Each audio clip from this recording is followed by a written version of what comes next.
टीमी को खेलों से बहुत मोहब्बत थी, लेकिन एक अजीब मसला था, इसके जूते हमेशा गायब हो जाते थे। जब भी इसे उनकी सबसे ज्यादा जरूरत होती, वो कहाँ से गायब हो जाते। एक बारिश वाले दिन टीमी ने अपने कमरे में हर जगह तलाश किया और आखिरकार उसके जूते फर्श पर पड़े हुए मिले।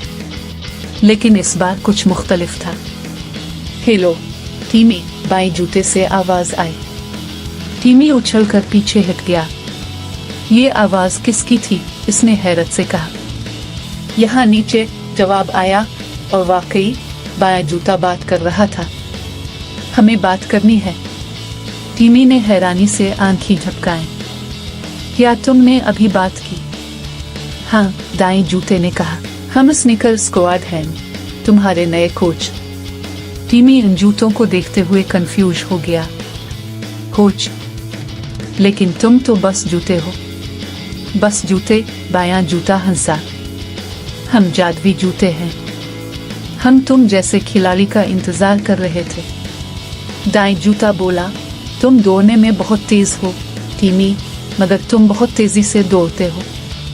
तुम्हें खुद को थोड़ा कंट्रोल करना सीखना होगा। टीमी ने सोचा, मुझे तेज दौड़ना पसंद है।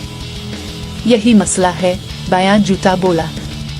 तुम हर चीज में जल्दबाजी करते हुए खेल, जिंदगी, हटा के दोस्तों के साथ भी। इसी दौरान टीमी का दोस्त सैम बाहर से आवाज देने आया। हेलो टीमी, क्या तुम मेरे साथ फुटबॉल खेलना चाहते हो?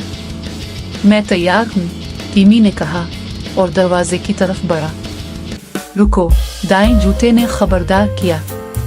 पहले वार्म अप कर लो। मगर टीमी पहले ही बाहर जा चुका था, अपने तेज दौड़ने के जोश में। खेल शुरू हुआ और टीमी तेज दौड़ने लगा, मगर अचानक कड़क वो ठोकर खाकर मुंह के बिल गिर पड़ा। अरे, टीमी ने खस्ता आवाज में कहा, मैं कभी ऐसा नहीं करता। देखा, बायां जूता बोला, तुमने हमारी बात नहीं मानी।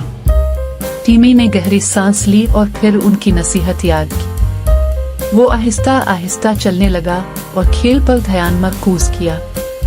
इस बार वो ज्यादा काबू में था और टीम के साथ अच्छा खेलने लगा। आखिरकार खेल के इख्तिताम पर टीमी की टीम जीत गई। शुक्रिया जूतों, टीमी ने दिल से कहा, उनकी दी हुई सबक के लिए शुक्रगुजार। जूते हंसे।